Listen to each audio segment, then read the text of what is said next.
webinars is sponsored by the Ashbrook Center. They're making this possible. The Ashbrook Center is an independent center at Ashland University and offers a number of resources to help teachers teach young citizens what it means to be Americans. My name is Chris Burkett. I teach political science and history here at Ashland University. I'm also co-chair of our Master of Arts in American History and Government program, in which I teach courses on the American founding, progressive era, and a handful of others. So again, before I introduce our panelists for the day, let me, again, for those participants who are joining us for the first time, I have to say something about the purpose of what we're doing here and what the goal is, and also a little bit about the format. As most of you who have joined us before know, this year's series of webinars is based on 50 core American documents, which was put together by the Ashbrook Center. And the purpose of putting those together was to start conversations about what we consider to be fundamentally important ideas that we can learn from the study and discussion of American history and politics. And a lot of the things that we can learn from reading these great historical documents are relevant for today's political climate. There's Peter. Good to see you. I can see you now. Good morning. And so what we're trying to do with the 54 documents list was generate conversation about what we consider to be important ideas. And so the webinars are taking their bearing from a lot of these documents. A lot of the documents in the list are maybe some that a lot of people haven't read before. So our goal was to not only include the documents that we thought were maybe most well-known for ideas that they bring up and discuss, but also include some lesser-known documents, maybe some private letters, some newspaper editorials even, that reveal something about how Americans thought about important things then, and that we hope will be useful for us Americans today, for we Americans today. I'm happy to say that the 50 core documents list has now been published in the book form. Some of you may have seen it. It came in December, so you can get this 50 core documents book in hard. It's actually paperback format, or you can download a free ebook version of it through iTunes, and we will send to every participant today. At the end of the webinar today, we'll send everybody a link on how you can get both the free ebook through iTunes, and if you're interested in purchasing a softcover paperback version of it, we'll send you that information as well. We're taking bearings again from a handful of documents from the 54 documents list today again. Now, before we introduce our participants for today, I've been asked to mention that for those of you who are joining us, at the end of this webinar today, you'll be asked to fill out a survey form. Please take the time to fill out that form. And when you do so, include your address so that we can send you a letter documenting your participation today. It's very important that you do so. That's how we know that you participated in today's webinar. So take the time, please, to fill out that survey at the end. So let me introduce our panelists today. Panelists for today's webinar. Peter Schramm is joining us again. Good morning, sir. Great to see you. Peter is a senior fellow and director of the Ashbrook Scholar Program here at the Ashbrook Center, professor of political science at Ashland University. He's edited, co-edited, and contributed to a number of books, most recently a chapter in Why Coolidge Matters. He's also written the introduction to a fantastic book on Abraham Lincoln by Lord Charnwood called Abraham Lincoln, a Biography. Dr. Schramm earned his PhD in government from the Claremont Graduate School in 1980 and holds 2 other Master of Arts degrees, one from Claremont in government and the other in international history from the London School of Economics and Political Science at the University of London. So we're very happy to have you back again, Peter. Good to see you're inside and warm, partaking of cigars. Good. We're also happy to have Dan Monroe with us today. Dan is Associate Professor and John Griswold Distinguished Professor of History at Millikin University. Dan specializes in American history and has given regular talks on Lincoln throughout the Midwest. He's the author of 3 books: The Republican Vision of John Taylor, published in 2003, At Home with Illinois Governors, A Social History of the Illinois Executive Mansion, published in 2002, He's co-author of Shapers of the Great Debate on the Civil War, a biographical dictionary, which was published in 2005. And I understand, Dan, you're working on a fourth book now, Study of Everyday Life in Antebellum, U.S. That's correct. That manuscript is ongoing, and I'm also doing the second writing project I'm working on now, a biography of James K. Polk, that was partially completed by my PhD advisor, Bob Johansson, prior to his death. So I'm deep into Polk, too, as well. Very good. We're looking forward to both of those eventually coming up. Yes. I should mention, too, Dan, that Dan teaches regularly in our Master of Arts in American History and Government program. You've taught courses on sectionalism, Civil War, Reconstruction, and last summer you taught a course, a Great American Text course on Ernest Hemingway, which was fantastic. Absolutely. Well, thank you. I love doing that too.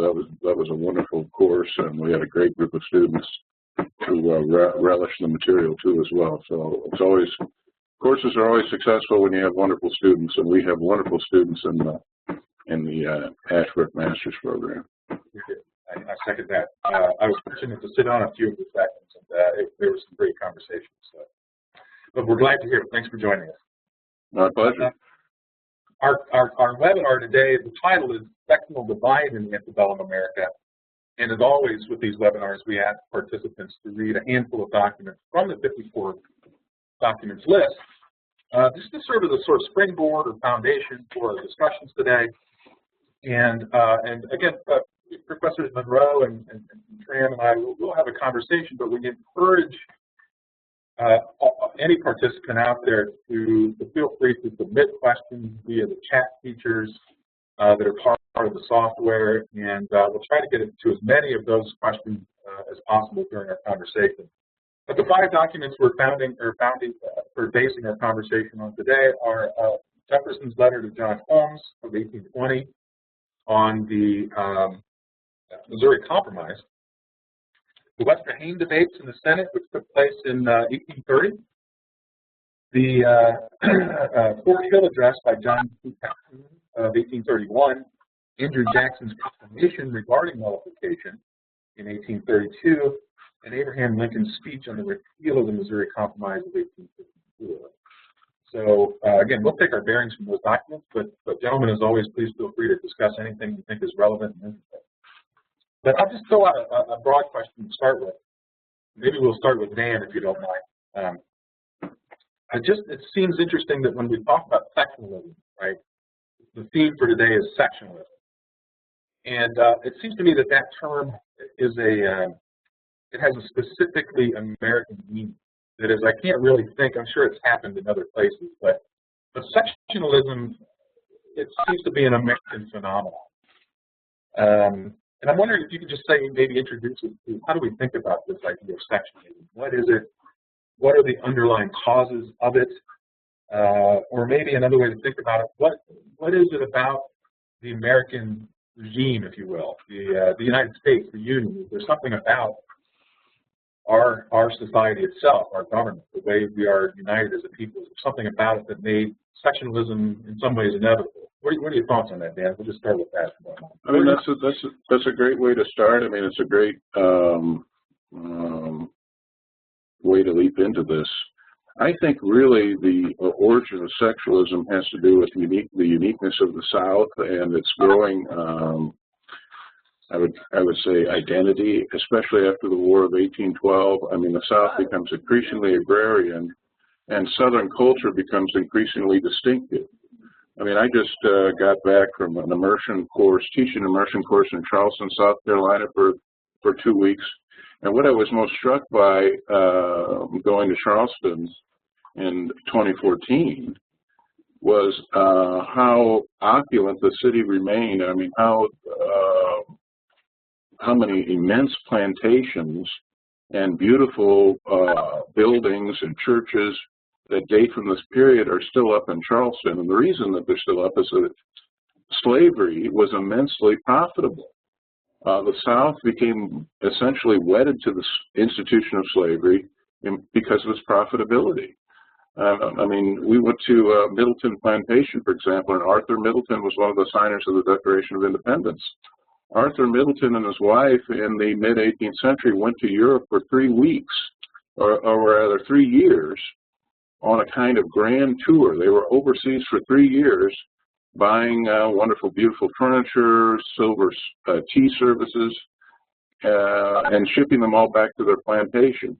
The point is that kind of profitability, that kind of commitment to cotton as an agricultural product, and the culture that went along with it made the South unique.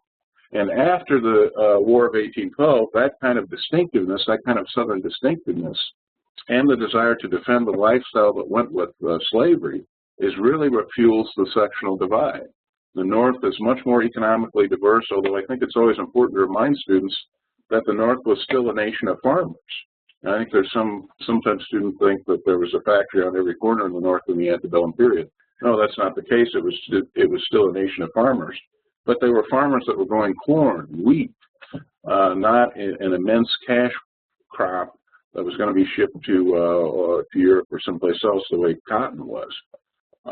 So the two economic systems of the region lead to fuel that sectionalism. It really takes off after the War of 1812. The other thing I would say is I think Southern culture is increasingly distinctive after the War of 1812 as well. I mean, this is a good segue into Holmes' letter. The Southern culture was based on a kind of honor system where a man had to maintain his honor, his community standing in his community. If he did not, he would lose everything. Unlike the North, whereas one historian has characterized Northern culture as a culture of dignity, where you could disagree with another man without necessarily feeling that you had to kind of resort to arms if he insulted you. But in the South, it was absolutely vital to maintain your community standing up to and including violence. So dueling persists in the South throughout the antebellum period. Indeed, Edward Ayers and Bertram Wyatt Brown, as other historians of the honor culture of the South, argue that dueling actually increases during the antebellum period. The frequency of it increases, whereas in the North, after the tragic death of Alexander Hamilton, it's largely discredited, although there are isolated instances of it. So the point is, you have a distinctive economic system in the South, you have a distinctive culture in the South, you have a great desire to defend the institution of slavery because of its immense profitability. You know, William Cooper, in his biography of Jefferson Davis, notes that Jefferson Davis owned a plantation on the Mississippi River south of Memphis called Davis Bend. Jefferson Davis hardly ever visited that plantation. It was run by an overseer. Every year, the overseer basically sent Jefferson Davis a check for between $30,000 and $35,000, which was an immense amount of money in the 1850s. That kind of profit is difficult to give up, and you'd want to do everything that you can to support the economic and cultural system that enables you to get that kind of money, which of course then was tax-free. So those are the things that make the South distinctive, and I think over time they actually increase. And let me just say one other thing, and then I'll hand it off to you and Peter, and that is this. After the War of 1812, remember, American politics is democratized. It becomes, you have new states coming in, the franchise is broadened to all white males, and the property qualifications are dropped. After the Panic of 1819 and after the Missouri crisis and compromise, white men wanted to vote. They were very concerned about what was going on in the national government because it seemed to be relevant to them. So voting participation increases directly. Politics becomes a kind of national sport. And there are all these little newspapers in little towns across America covering politics and actually publishing speeches that congressmen gave in the House or in the Senate. It's really rather remarkable. Imagine today picking up your newspaper and reading a speech from a congressman. It's unthinkable. But in the antebellum period, every time you picked up your newspaper, there was typically a column. Well, here's what our congressman said in the House last week, or here's what our senator said in the Senate. People were obsessed and interested in politics after the War of 1812 because it seemed relevant to their lives. So you have that growing distinctiveness of the South coupled with a kind of embrace of broader participation and broad interest in politics as well. do you think, Dan, do you mind if I ask you quickly, do you think that broader, that sort of spread or that growth of broader political participation corresponded to, I mean, what was it that prompted that? Was it that sort of the political stake seemed to be growing with regard to sort of interests that certain people, and depending on where they were at and what they were promoting? Was it? I mean, what led to that broader participation? It's a great question, and my answer would be this: after the War of 1812, remember, there's a kind of embrace of the old Federalist, some of the old Federalist policy positions, even by small R Republicans like James Madison. They embrace the tariff of 1816. They embrace a more robust tariff. They embrace land sales in the West, Western territories. They embrace a stronger military establishment and at least some internal improvement spending on the part of the federal government so that the Army could get to point A and point B faster without having to wander around deer trails. I mean, they charter a national bank. The national bank is chartered in 1816. All of these things were elements of the legislation that people like Jefferson and Madison had previously condemned, but the War of 1812 suggested were necessary. So they embraced these things they've never embraced before. But the upshot or the downside of this is when the Panic of 1819 hits, there are lots of people in the United States who blame these legislative measures. Well, the reason that my farm was foreclosed upon is that my bank was capitalized by the National Bank, and the National Bank called in its loans. Therefore, a national bank is to blame for my situation. So I'm going to go to the polls next election and vote for the guy who condemns the National Bank, vote for the kind of proto-Jacksonian type. In other words, politics seems relevant to people. You know, in the colonial period, as you know, Chris, voting participation tended to be less than in the antebellum period. And I think in part it's because in the colonial period, government seemed more remote, less relevant. But after the War of 1812, in part because the government got involved in some of these issues, and slavery goes along with this as well. You know, the great debate about slavery in the Congress in Missouri. I mean, there's a sense that these issues matter in my life, even though I'm a scratch farmer in Illinois near Springfield. You know, and I've just started, you know, my farm, and I'm, you know, I have no contact with the government. But when I go into town and read the newspaper, I get a sense that these things are affecting my life and my lifestyle. So I'm going to be involved in politics. I'm going to read the newspapers obsessively. I'm going to become a supporter of a political party and a political candidate, and I'll hold to that person till death. You know, my partisan identification is going to be something that I'll cling to throughout my life. You know, and the other thing I would say about this, and Leonard Richards has written a very fine book on this called The Origins of the Slave Power. I'd recommend everyone who's listening take a look at that book, Leonard Richards, The Origins of the Slave Power. Richards points out that in the run-up to the Great Missouri Compromise debates, there was a growing sense in the North that the compromises that had been effected to bring about the Constitution with the South vis-a-vis slavery, things like the 3/5 rule, things like the Fugitive Slave Clause, which is in what, I think it's Article 4, Section 2, I think. There's a series of them, the allowing the slave trade to persist for 20 years. These compromises had led to a dominance of the national government by Southerners. I mean, after all, you know, with the exception of John Adams, all the presidents have been Southerners. And many of the Supreme Court justices were Southerners, members of the key, you know, chairs of the key committees in the House, like Ways and Means, and the Speaker were Southerners, and often slave owners. So by 1818, 1819, there's a growing sense in the North among key political figures that kind of filters down to the body politic too as well. Gee, you know, we made all these compromises to form a union with the Constitution, but we seem to be being harmed by those things. So that's why you have that great blow-up over the addition of Missouri as a slave state. You know, that would just be one more, one more state that would add to the advantage the South already possessed in the House, for example, thanks to the 3/5 rule. And that's amazing. I'm sorry to interrupt. Peter, jump in if you want at any point, but that's amazing because I was actually thinking almost from the opposite perspective. When earlier you were describing the kind of growing issues that were affecting people, the bank and the tariffs and these sorts of things. It sounded to me initially as though these are the sorts of things, at least this is kind of the narrative we get, these are the kinds of issues that were affecting Southerners adversely. And my sense was always, well, that prompted a growing activism, if you will, or growing political activity on the part of the South to stem what they said was sort of runaway control of politics through the national government by Northerners. And you're suggesting that that kind of way kind of the opposite, that I think, right?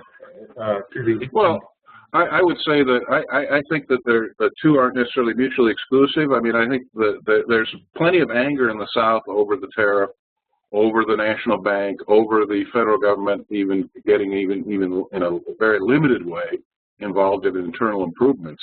Those are all issues that suggested the Southern term was consolidation. All the governments, the national government's taking over and doing all these things that should be reserved to the state. We're going to end up with consolidation. That was you see Calhoun using that phrase a lot, Robert Hayne. So they're very upset by that. There's no doubt about it. But when the origins of the whole Missouri crisis are on the part of the North, basically saying, look, we're not going to add another slave state, and here's why. Because of this, the 3/5 rule. Because of all these compromises that have led to the Southern dominance in politics, if we add another slave state, that dominance is going to be perpetuated. And we're saying we're going to stop. I mean, it's in 1819 and 1820 that you see sectional voting in the South, in the House, in a rather dramatic way, with Northerners supporting the Talmadge amendments and Southern Talmadge resolutions, and Southerners opposing. Amazing. I mean, you mentioned earlier too that I was taking notes as you were talking, Dana. This is really good stuff. In terms of this idea of emerging identity, a kind of emerging Southern culture, right? The honor aspect of things. That's really fascinating. I had not thought about that before. Do you think that when you read, say, Thomas Jefferson to John Holmes, and he sees this issue, the 1820 compromise issue, as inflaming the passion, is he thinking of that kind of thing that you mentioned? Is this the kind of issue that is going to lead some people to say this is a question of honor? When Jefferson says this is the death knell of the Union, right? Because we have taken this abstract principle and divided people on this. Is that the kind of, is Jefferson referring to this kind of emerging Southern culture? No, I absolutely think so. I don't think there's any doubt when Jefferson says geographical line, this is in the Holmes letter, coinciding with the marked principle, moral and political, once conceived and held up to the angry passions of men will never be obliterated. I think when we use phrases like angry passions of men, I mean, you see Hayden using some of this loaded language too. The whole idea is that as a Southerner, you could not, as a man, tolerate someone saying certain things about you or about what you did. So if you declare slavery as an evil, slavery is something that will lead to you being damned to hell after death as a Christian because you're practicing evil, you have crossed the line as far as a Southern male is concerned. Now, his response to that will determine how his community regards him. And that, of course, that was very important to politicians. If the community thought you were a damned coward, why would they vote for you for Congress?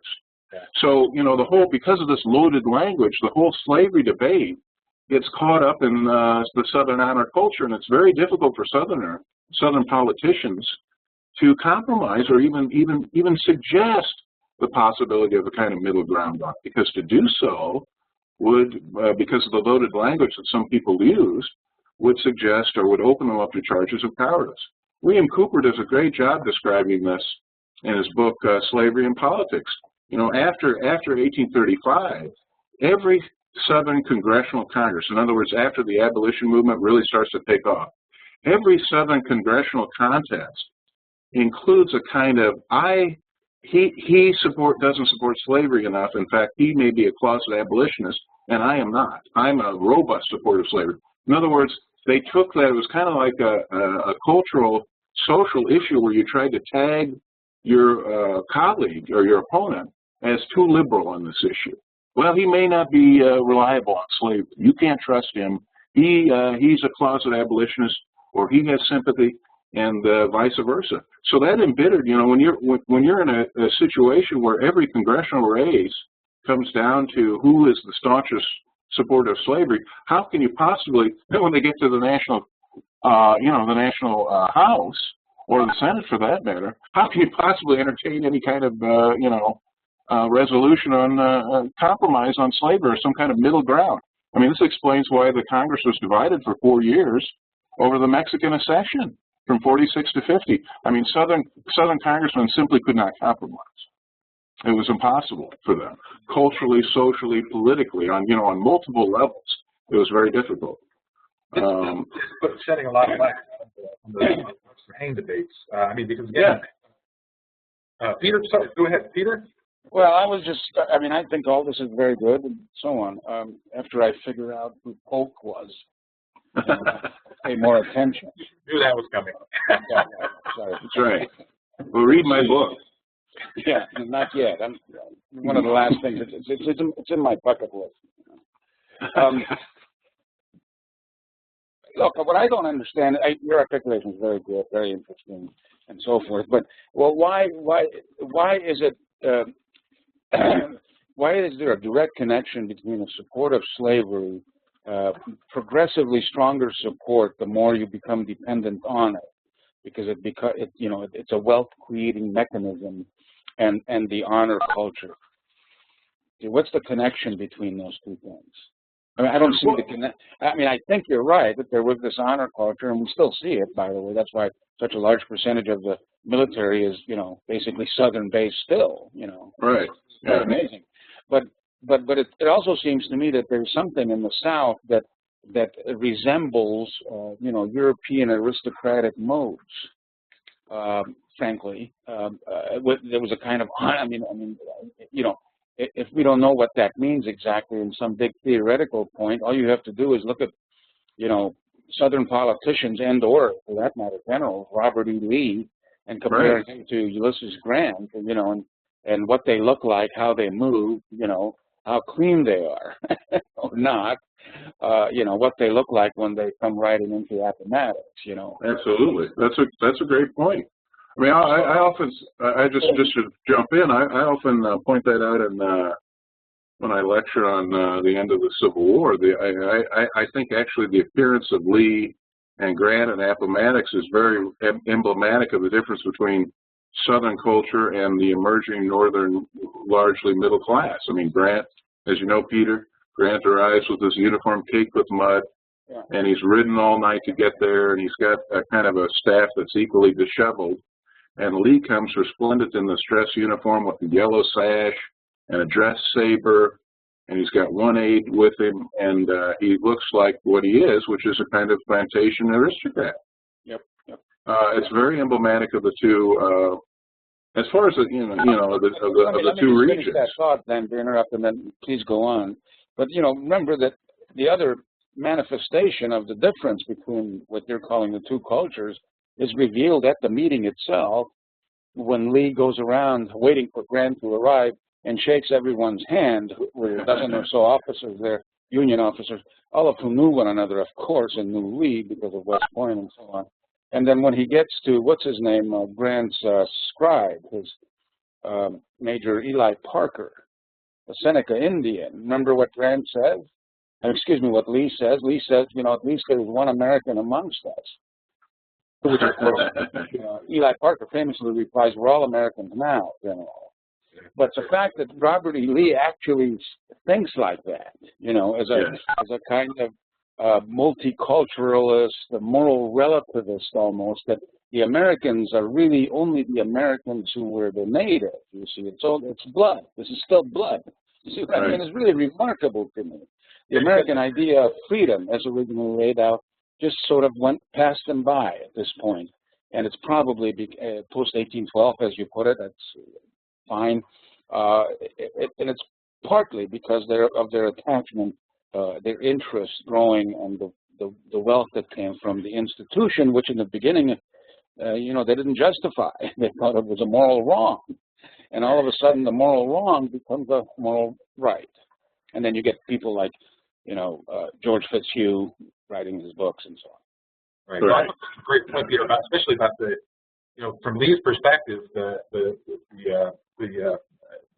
Indian officer with Grant, what that revealed to me, I hadn't thought about this before, is that from Grant's perspective, he can only be an American in the sense that he doesn't take a view of himself. He doesn't have an understanding of who he is, rather than interest. That's what I think of it. Blood and soil sort of stuff. In other words, Lee doesn't have a view of when Lee was offered the Union Army, he said, "I can't fight against my country," which was Virginia. Now we think all that is kind of noble and and so forth, but in fact it isn't. It was actually, in a fundamental way, a kind of, back to the sectionalism as originally understood it, a kind of misunderstanding there. It's a kind of profound parochialism that manifests itself as a moral support of chattel slavery. Right. Well, what distinguishes Virginia from Georgia, North Carolina, or even northern states? It seems to me that the fundamental difference from that perspective is Virginia has its own interests. These other states have their own interests. Well, it's not a principled thing, really, in a certain sense. Although I don't want to overstate that, they believe that they have certain principles. But to me, when you start from this perspective of interest, it's all about interest and statistics. This is what leads down the road to Calhoun, right? This is why Calhoun based this entire theory of both the Union and the Constitution on the notion that there's only so far the people of each state can go in uniting, because they are fundamentally and almost permanently divided by distinct interests. And that places limits on how they can think of themselves as fellow Americans. So. Well, and I think I think slavery's at the center of this, though. I mean, it's slavery that makes for distinctive Southern culture. It's slavery that makes it difficult for Southern politicians to compromise not only on the issue of slavery itself, but on things like the tariff and other issues. If you take South Carolina, for example, where I just was, it's in the run-up to the tariff crisis of 32 and 33, and we have some great documents on that this morning.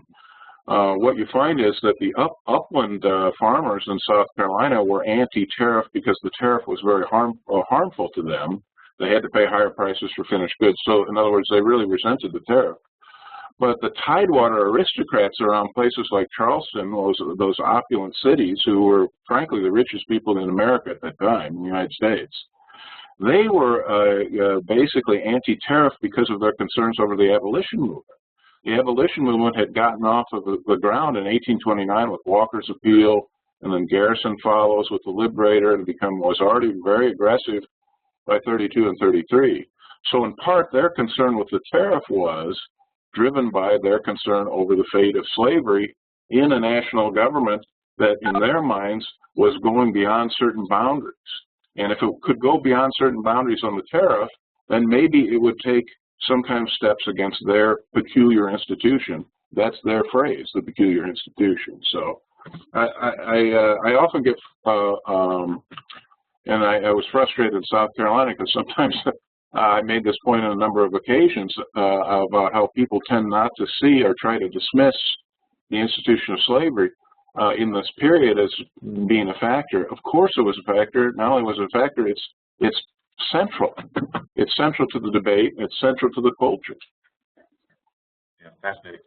We have several really good questions from participants. If you don't mind, I'll start with one, and it's related to what you're just talking about, Dan.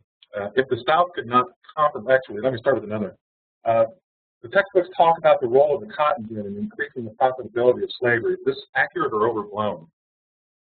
No, it's absolutely accurate. If you're talking, the cotton gin revolutionizes the production of cotton in the South by making it possible to remove the seeds from both varieties of cotton. There's a short staple and a long staple variety of cotton.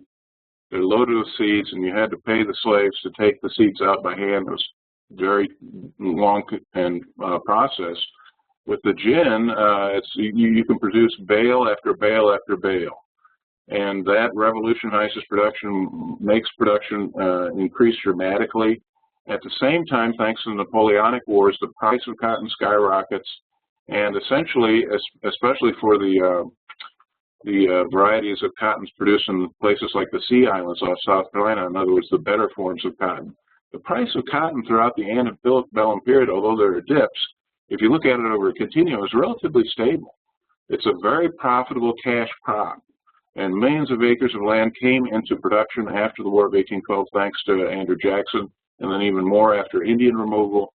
And so the gin makes that really, I think in some respects you can make the case that slavery's, or the gin saved slavery becoming a kind of moribund institution by making it possible to produce cotton in volume at the same time that world demand for it is ramping up. Thanks. Yeah, thanks, Dan. That's really helpful. I have a couple of other questions that are related. In fact, this question of this emerging Southern identity, especially with regard to this honor culture. So I'll read both questions, and because I think they're in some ways they're related, if not almost the same question. If the South could not compromise because of its honor culture, does this mean war was inevitable? And the other question is, how do these cultural differences between North and South with regard to embracing an honor code influence the Webster-Haynes debates? And I think they're related because I'll piece together a third question from those two. Do we see the causes of the Civil War in the Webster-Haynes debates themselves? I mean, is there something about the arguments that are taking place that almost, portend, if you will, the kind of division that's coming? Well, I mean, I'll just throw in on a couple of these. I mean, I don't think that the war was necessarily inevitable. I don't think anyone is inevitable except death and taxes. So the war, the war might well have been. I mean, it's possible there could have. I mean, there were literally, as you know, negotiations to come to some kind of a settlement right before all the way up to Lincoln's inaugural, for God's sakes. So it's possible there could have been some kind of a settlement that would have postponed any kind of conflict, and slavery could have persisted for decades further. I don't know. It didn't happen that way, and of course, anytime you engage in these kind of speculative musings, you're always running the risk, a certain risk. But at any rate, I don't think the war was inevitable. But I will say this. I do think that the honor culture makes it very difficult for compromise, and the honor culture is definitely part of the belligerency of the South that is a real factor in the eventual beginning of the war. I mean, after all, South Carolina and the Confederacy in April of '61 really didn't have to fire on Fort Sumter. Robert Anderson was running out of food. They could have repelled the Lincoln's relief expedition just as they had done in January of '61. They could have fired on it. The ships probably would have turned back. And then Anderson would have been starved out, and he would have surrendered, and they would have taken the fort without firing, and that might have put, having not committed any kind of aggression, maybe that would have put a different spin on the beginning of the war. But the fact is that honor dictated that they not tolerate this fort on their territory one extra minute. They had to fire on the fort because their honor demanded that they fire on the fort. So the beginning of the war has a lot to do. The actual beginning of hostilities has a lot to do with the honor culture and its dictates and demands. Maybe Peter wants to throw down on that. I mean, but if he is a question, no, that's perfectly reasonable in my opinion. Very clear. Thank you. I'm always, in light of the kinds of things you're bringing up, this is again really enlightening and helping me think about the Webster-Haynes debates in a broader context. But I see, for example, in the Webster-Haynes debates, the background of this debate is otherwise a kind of boring thing if you think about it. It's not really boring, but relatively boring.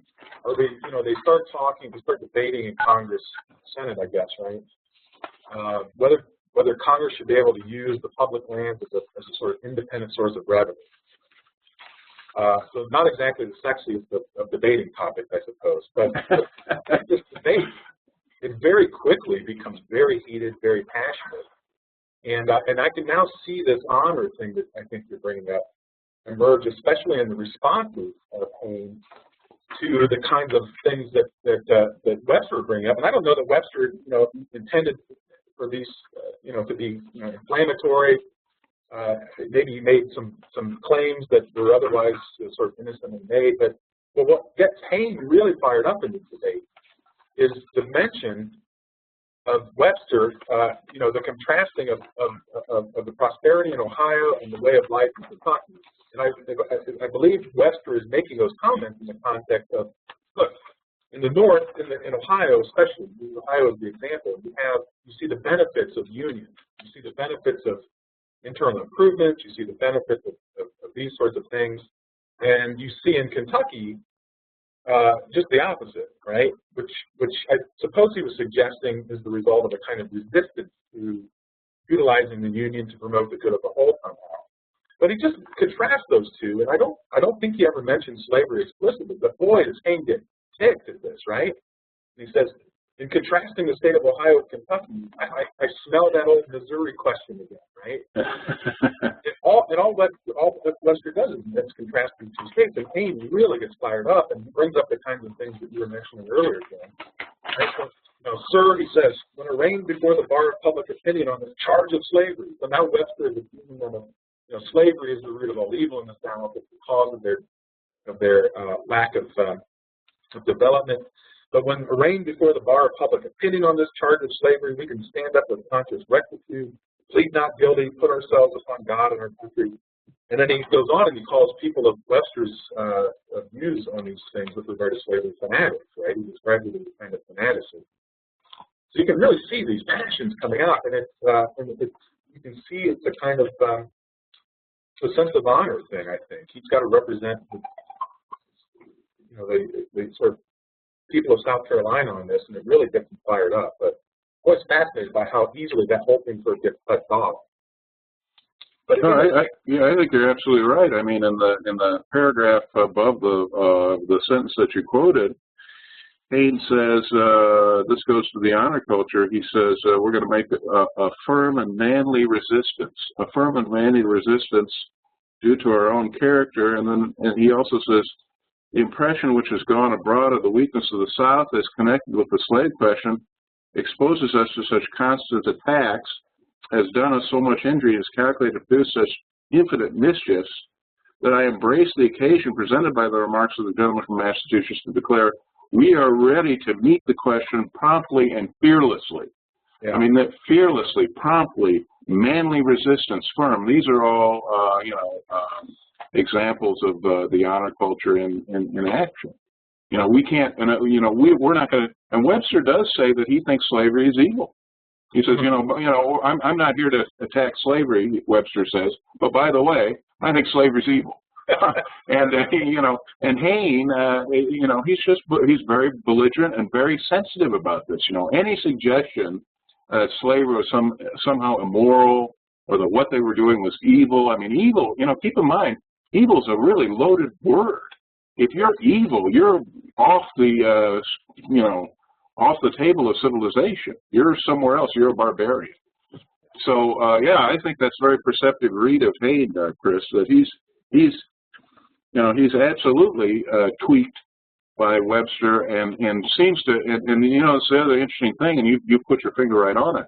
Hayne really goes up, reacts vociferously, almost immediately, to what really, as you suggested, was kind of an esoteric debate over a kind of dreary issue. And instead it becomes this great, sectional conversation that demonstrates all the differences between the two. That lasts for days, and it really goes much further than the excerpt that we provided here for the participants. But people in the galleries, it becomes kind of a big social and political event across the country. No doubt about it.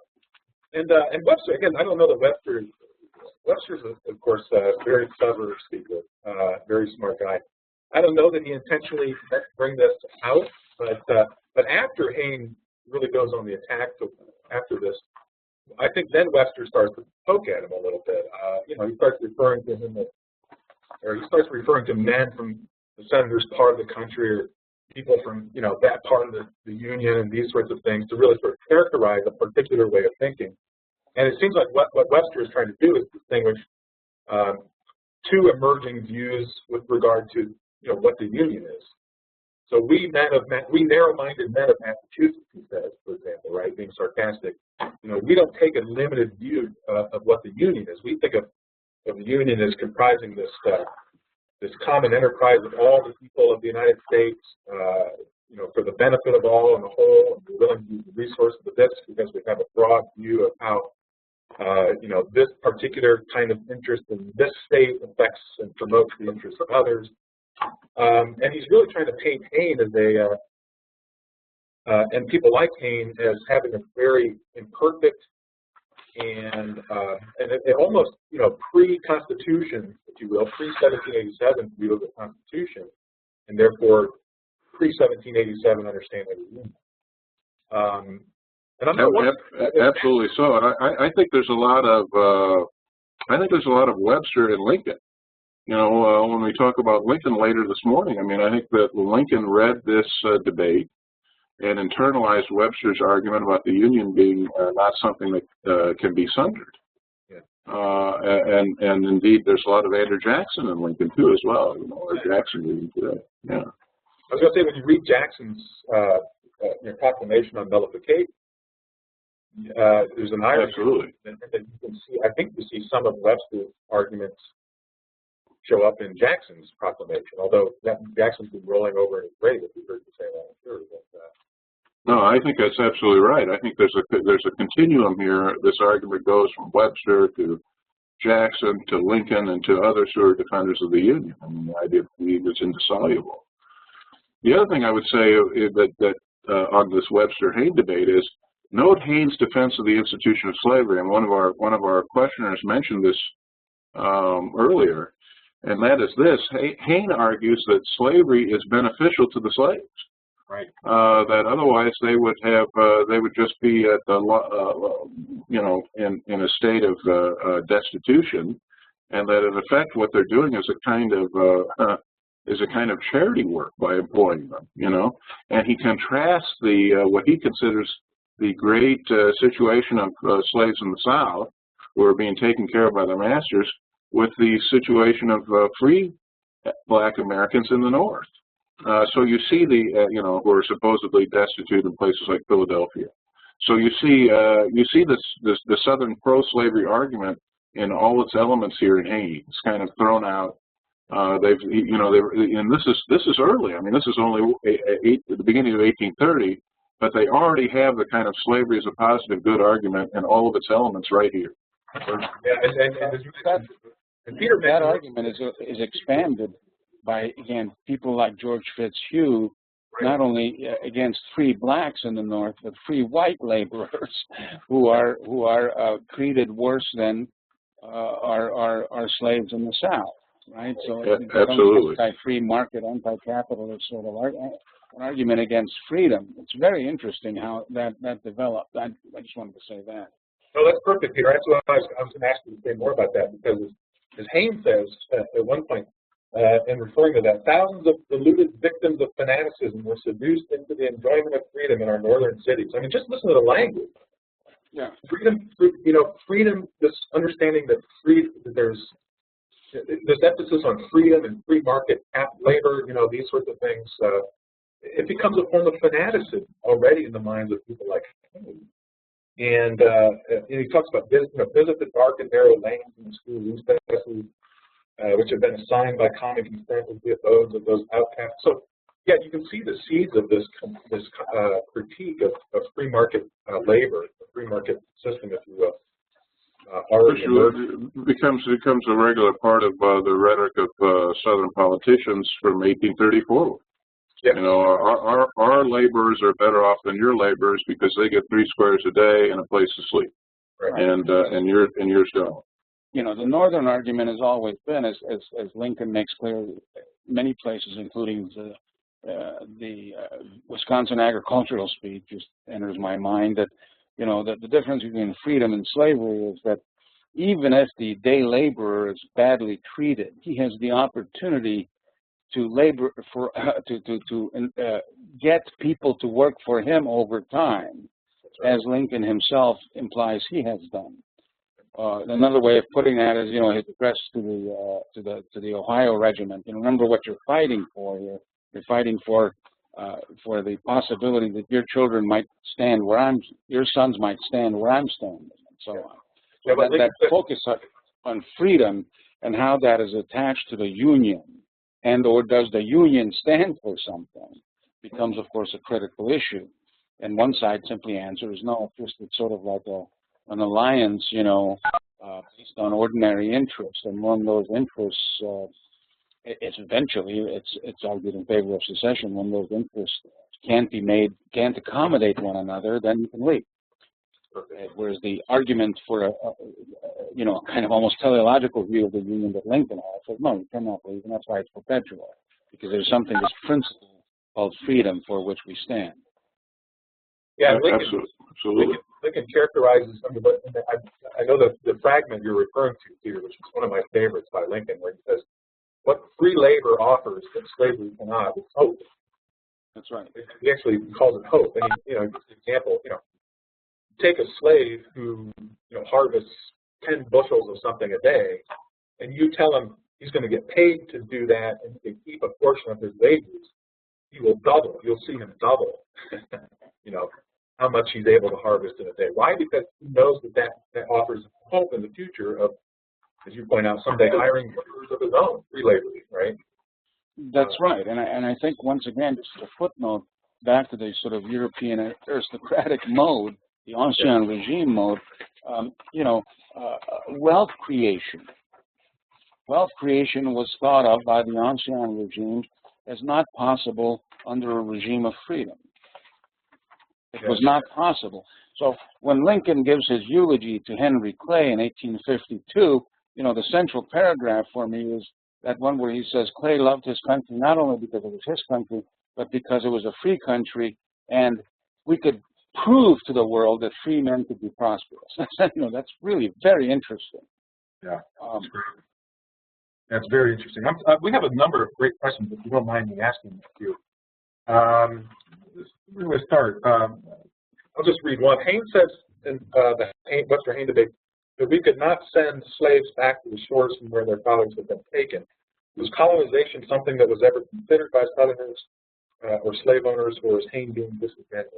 I think it's related to the question earlier that we were just addressing about the emerging idea of slavery as a positive good. Anybody want to tackle that one?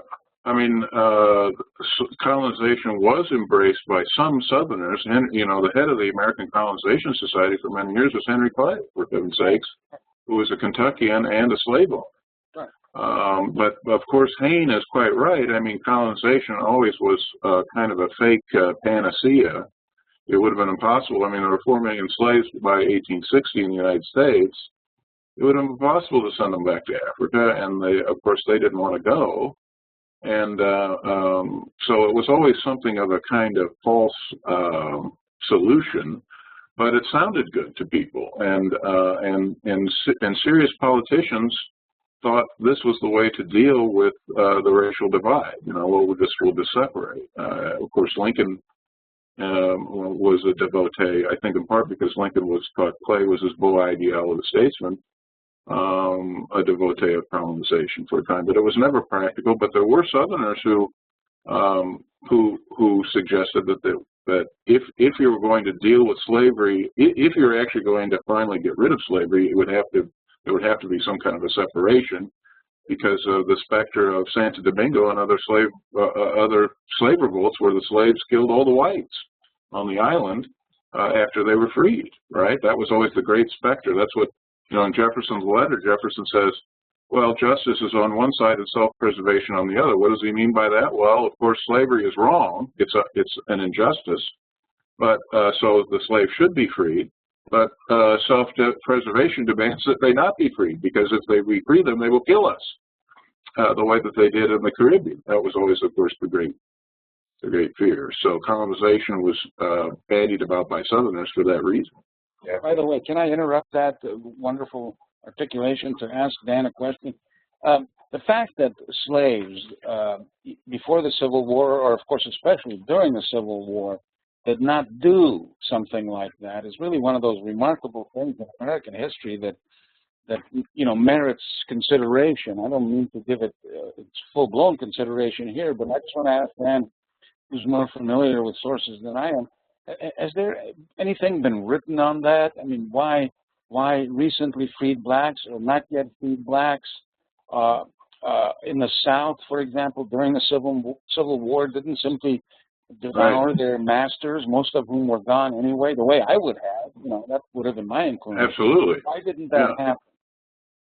I mean, there are little snippets. This is a great question. There are little snippets on this issue in books on slavery in a kind of larger sense during the Civil War and everything. In fact, I just read a book by Eric Foner, who I normally don't read a whole lot because he and I don't agree on everything. But Foner has a book on emancipation and Reconstruction, and Foner's argument is that also notes, as you noted, that during the Civil War, when many of the white men were fighting in Confederate armies, there was no grand kind of murder of whites who remained behind, on the plantations. And his argument is that the slaves were essentially, preoccupied with the issue of emancipation, with making a life for themselves. In other words, they were not focused on revenge. They were focused on the more positive aspects of improving their lives. So it is, it's a great question that needs to be more exploration. But it's very significant because it does give the lie to the argument or to the kind of perpetual fear of a kind of bloody revolt. Yeah, that's fascinating. It just reminds me, by the way, that a lot of people miss the part of the Emancipation Proclamation where Lincoln encourages those persons who were formerly in servitude to, conduct themselves. I forget the exact language, but to exercise a kind of self-restraint. And right. I know there were some policies put in place to encourage that. This was also a primary reason why a lot of people were saying, let former slaves enlist, right? Freed slaves should be able to enlist and fight on the side of the Union forces. It gave them not this opportunity for revenge, but a kind of hope for full future citizenship. So absolutely take that route of massacring their former owners. Same thing with making confiscated lands available during later years of the Civil War and even into the Reconstruction years. But certainly, yeah, that's great. This is really useful, Dan. Thanks. We have a number of really good questions, and it seems as though the questions are aligning themselves along two emerging lines of discussion having to do, well, again, two emerging and developing views in the United States during this time.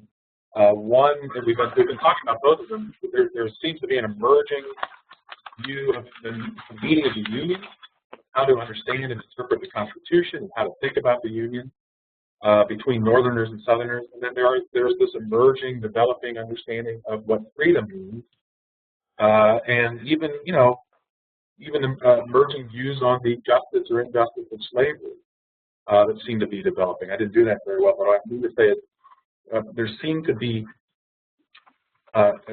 diverging views on what to do about slavery, how to handle it. Is it just, or is it unjust but necessary, or is it somehow fully justified? And then on the other hand, what's the relationship of how do we do this? How does an understanding of freedom also sort of evolve and change as thinking about slavery changes and evolves? So as a long sort of summary, I think, of where we're at, it seems like that's where we're headed. So there are really some great questions here. I want to focus on that second one having to do with slavery and freedom. Jefferson writes, this is a really good question. Jefferson writes to Holmes about the useless sacrifices of the generation of 1776. Do we read this as merely a sense of dread about the growing sectional divide, or does Jefferson imply a sense that the revolution had actually failed? I think that's a great question, because what it makes me think of is, is Jefferson concerned about this emerging view that slavery somehow is not fundamentally unjust in itself, and is that the cause of the growing schism, as he calls it, right, among the North and South, or is Jefferson more concerned with this sort of emerging abolitionism right? There's the Southern view that it's the sort of radical abolitionists and their calls for a change to slavery and their condemnation of slavery as evil as being, agitated, if you will, agitating the question. So I wonder, what does Jefferson mean when he talks about the useless sacrifice generation of 1776? I mean, I'll just throw down and say, I think that in that last paragraph, Jefferson is suggesting that I think he's saying that the revolution is, all of the fruits of the revolution are going to be thrown away because of a certain fanaticism on the slavery issue. In other words, I think Jefferson is arguing that, it's really kind of a he's arguing from the perspective of a Southerner, a Virginian, and a slave owner. Yeah. Because he does say, this idea. I mean, his view of slavery's expansion is it's a kind of abstract argument. We're getting all wound up over this issue because of a certain fanaticism over slavery. And remember, in the previous paragraph, Jefferson endorses the so-called diffusion theory. That's right. The idea that if if we let slavery expand, that makes emancipation more likely because there'll be fewer numbers spread out farther, and then it's safe to free them. Jefferson's. The whole first paragraph is a kind of sly allusion to the dangers of freeing the slaves because they might take the course that they took in the Caribbean and kill all the whites. So from Jefferson's perspective, in this letter, which is very, I think, very Southern and very slave, reflects the Southern and slave owner that he was. He's absolutely upset that it's become such a the debate has been so savage and so sectional, because in his view, it's better to just to allow the thing to expand. There are all kinds of benefits to the slaves and the slave, and increases the possibility of emancipation. So I do think that this is something that that kind of gloomy last paragraph reflects his Southernness and the fact that he actually owned slaves. And also, the other thing I would say is, let's remember, as we know from the great Peterson biography of Jefferson, Jefferson was financially ruined after 1819. His personal finances went into the tank. I think it was something like $100,000 in debt after the panic. So I think all of his correspondence after 1819 has this kind of gloominess to it that I think is in part a product of his own personal financial situation. Yeah, the gloominess is on two things again, right? The question of how and whether slavery will ever be done away with. The last paragraph of this letter specifically focuses on the demise of the Union, right? So again, such as Jefferson sees the relationship of the two, and they go hand in hand and inseparable. Absolutely. I've always found that fascinating. Go ahead, Peter. Well, just this is in some respects, maybe what we should have done is just do this letter for 2 hours. It's really, it's spectacularly interesting and extremely difficult, I think. And it really has to be sort of parsed out in detail. And I just say that for the rest of us as students, for, private purposes. Sit back with a good scotch and walk yourself through this and take it apart and put it back together again a dozen times, and you'll see a lot of things going on here. Okay, so Jefferson is against the Missouri Compromise, apparently because there's a geographic line now, a physical line that will divide the free from the slave, you see, and that is very dangerous. See? He understands that there is a divide, but not make it a matter of geography is really dangerous. And it might be permanent, you see, this geographical line coinciding with a marked principle, moral and political, once conceived and held up to the angry passions of men, will never be obliterated. Okay, that's one thing. Now, by similar reasoning, mutatis mutandis, Abraham Lincoln is, of course, a great supporter of the Missouri Compromise, right? So again, we as students look at those two things and we say, holy cow, how's that possible, right? And so Jefferson makes clear, of course, one massive fact here that shows the difficulty of practical wisdom in these circumstances, which is that we have the wolf by the ears and we can neither hold him nor safely let him go, period. Justice is on one scale and self-preservation in the other. You know, that is a massive fact. That is a massive fact and explains a lot, and also explains why you cannot expect human beings, including Jefferson himself, to sort of commit suicide just for the sake of right. You see, that's expecting more than human beings can deliver, and especially as their interest continues to be wound up more and more with the institution that makes their lives easier, and so forth and so on. I think it's a spectacular letter, and you know, I tremble for my country when I reflect that God is just. That's explained. You know, it's amazing. It's absolutely amazing, because it reveals there's the deep tension, given the circumstances of the time, especially people like Jefferson, who found himself in ownership of slaves, right, and others, who on the one hand realize there's a tension between their own self-interest and the principle of justice. And Jefferson said slavery is unjust. He admits it, right? But it's unjust. But what do you do about an unjust thing? Then, you know, to act on that principle means your own demise, your own suicide, as he says right in the last paragraph. Yeah, and you can't when you consider the principle of consent involved in all this, you can't simply you know, go to slave owners and without their consent take their slaves from them. Never mind constitutional issues. You see what I mean? It's a moral thing. You can't do that because they have to consent to giving up this institution, but they will not consent now because it's so much in their interest, progressively more in their interest. It's really an extraordinary political dilemma, and that's why it merits such study, not only because this is our moral and political dilemma as Americans, but because it's probably the greatest practical, historical demonstration of the problem of judgment in politics. No, the moral question at the heart of this is really what unites, I think. I don't want to oversimplify it. Again, not only is Jefferson's letter a deep letter that you know, we could spend a lot of time on, but Lincoln's speech, right, on the repeal of the Missouri Compromise is so complex and so deep. But this the moral question, the moral aspect at the heart of the slavery question is what unites the two. Jefferson's concern about the Missouri Compromise was slavery is a moral question. And the way it's being handled in 1820 is to, as you say, Peter, divide the country along a geographical line in law, by a law, which institutionalizes almost in a sense, makes permanent two different moral views with regard to slavery.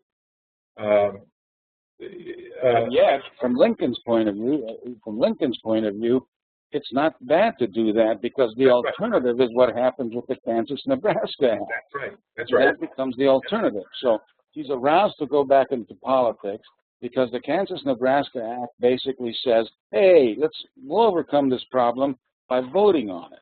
That's right. On slavery and the territories and so forth.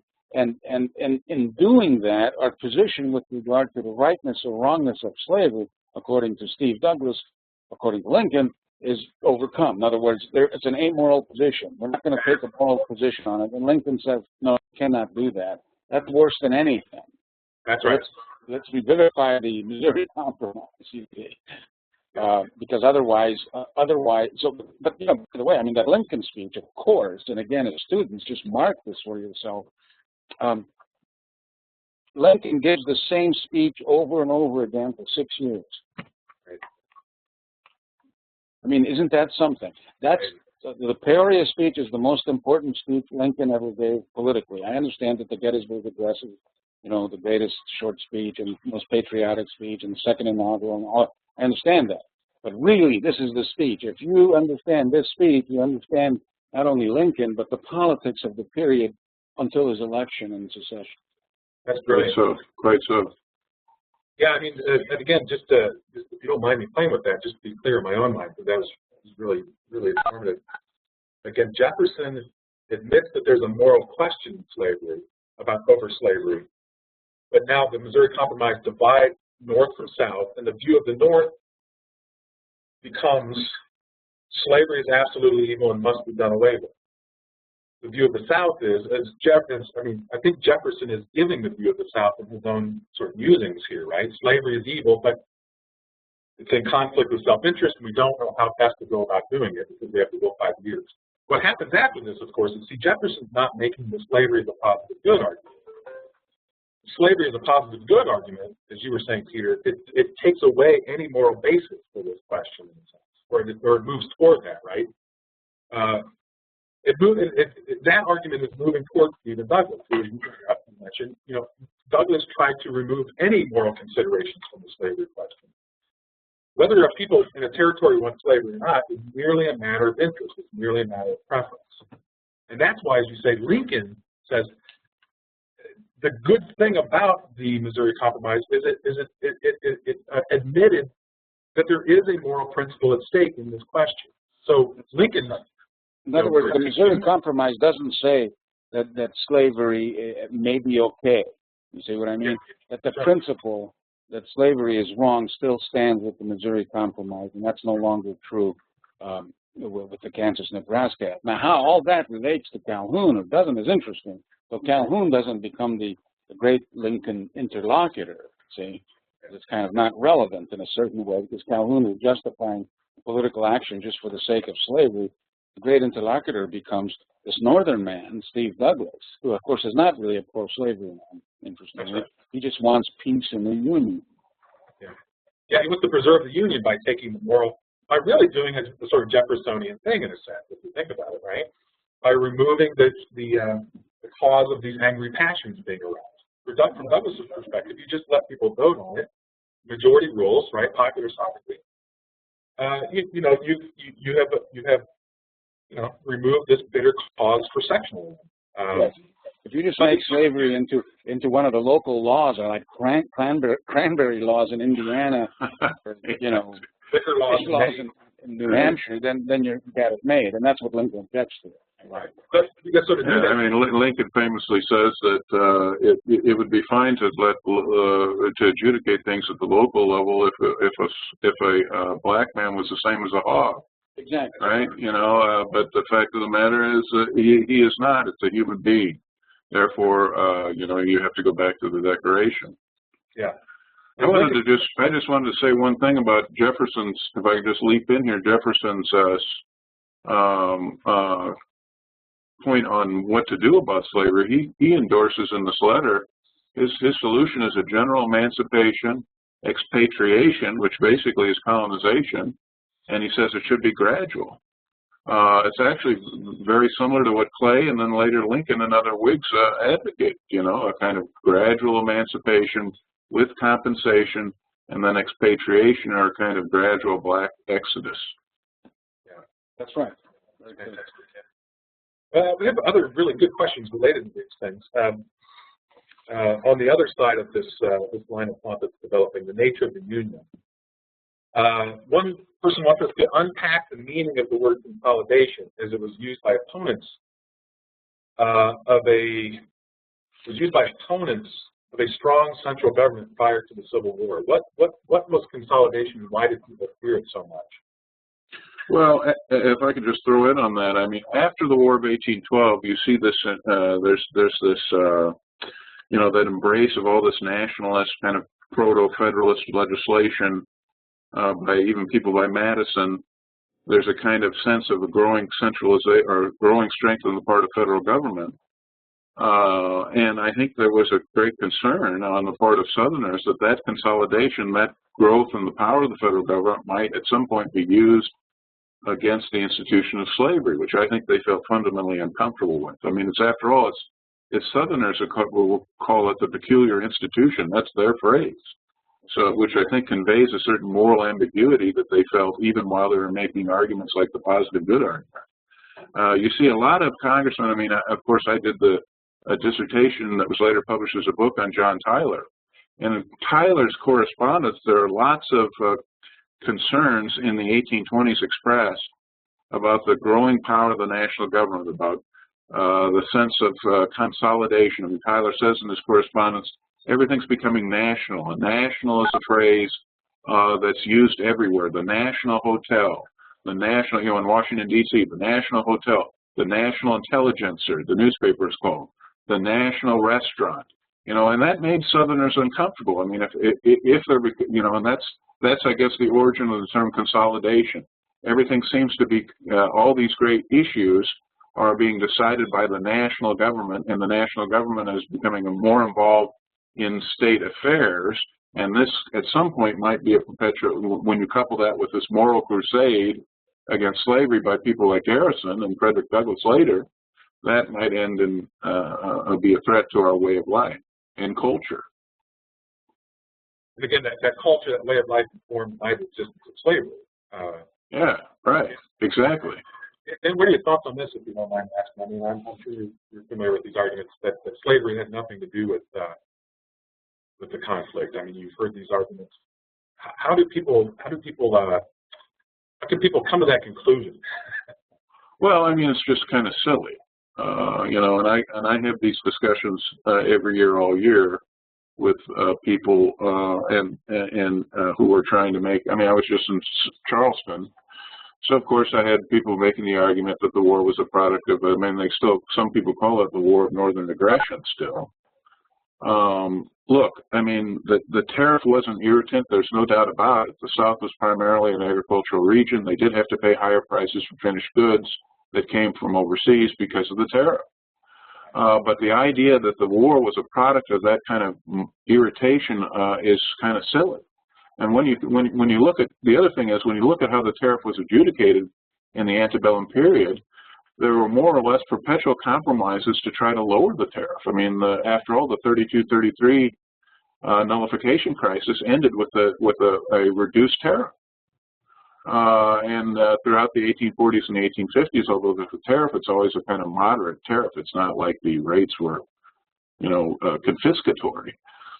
So, you know, the other argument is sometimes made is that the war was a product of Lincoln being dictatorial. Well, the war began before the Confederacy was founded, before Lincoln took the oath of office, for God's sakes. So, really, you know, it's the central operating issue in the antebellum period that leads to the conflict is the institution of slavery, which has effects on society, has effects on culture. It's a cultural phenomenon. It's obviously a political phenomenon. It's an economic phenomenon. It's a way of life. If you look at Southern letters and diaries, they'll admit this. You know, it's a way of life. You know, who was it? James Hammond, who said, "I can't imagine life without it." What would our life be like if we manumitted the slaves? What would society be like? It's unthinkable. You need that. It's unthinkable. You need the mudsill. Yeah, right. The mudsill speech. I mean, it's so. Yeah, I just I get a little impatient with the suggestion that it wasn't. And you know, recent work by people like Charles Dew on the you know suggests the centrality of slavery to the formation of the Confederacy as well. So. To me, the debate should be over, but I suppose it never will be. I guess it's one of the interesting things about this period is that we're going to continue to have these discussions, you know, and perhaps that's a good thing. Sure. Yeah, great. That's very clear. Thanks, Dan. Appreciate that. I suggested earlier that there seems to be emerging, and actually, Dan, you started with this, right? This idea of a developing culture in the South. Yeah. And again, it reminds me that it seems to me that that the views with regard to slavery and freedom held, let's say, by Southerners by, let's say, 1830, have departed in some ways from views of the founding with regard to freedom and slavery. And by founding, I include both Northerners and Southerners. The reason I'm thinking along these lines is a really good question from a participant. The question is, did Jefferson mean for the phrase "all men are created equal" for the claims to natural rights, life, liberty, and pursuit of happiness to apply to blacks, or were those kinds of implications drawn out later? I think this person is raising the question: did these Southern views, or even Northern views, I think we could argue question whether Northern views with regard to slavery and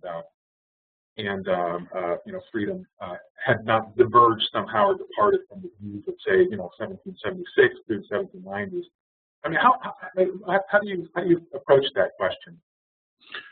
This is a great question, and I would say this: Southerners did have a kind of idiosyncratic view of freedom and liberty, what they would call liberty. There are lots of, in Southern newspapers and speeches of Southern politicians in the Antebellum period, there are lots of references to liberty and their embrace of liberty, and that liberty was kind of the ultimate value, and they needed to be free to act, and that meant they needed to be free to act and do as they pleased.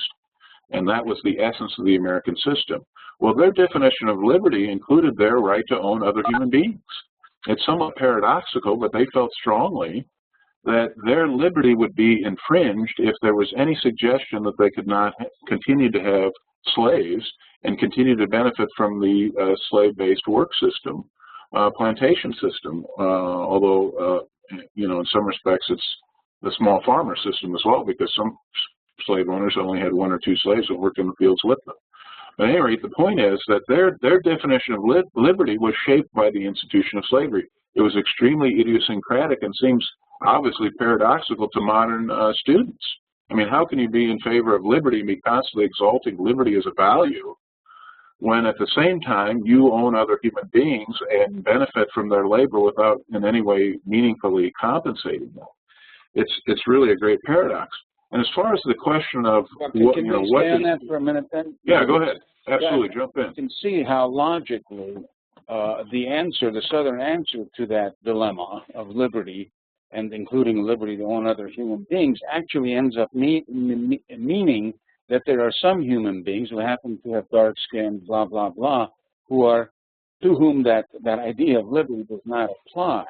In other words, they themselves are incapable of participating in this liberty, or put other ways, self-government, for example. Because of this lack of capacity, they're like children, if you like, or, you know, insufficient intellect or something like that, whatever the arguments were, then it is to their advantage to be ruled by their superiors like us. It's actually certainly it's to our advantage, but it's also a bit of a burden, by the way. You know, we have to look after these people, and we have to set up a system by which we take care of them, because we are, of course, Christian ladies and gentlemen.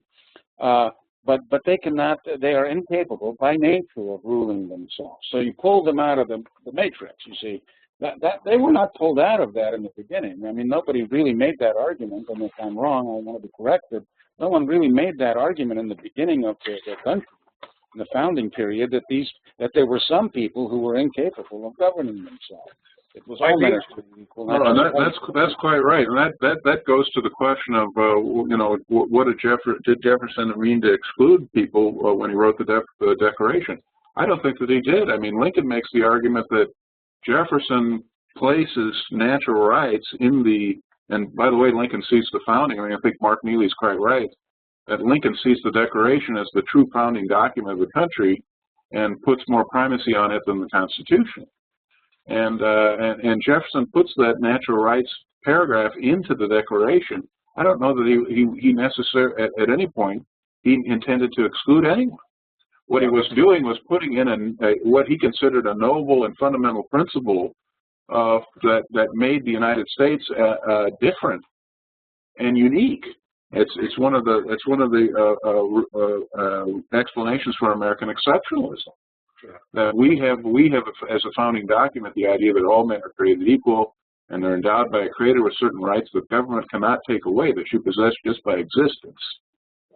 And you know, one other thing I'll just say just quickly, if I could just jump in, is Calhoun goes to great lengths to dismiss the natural rights doctrine of the Declaration.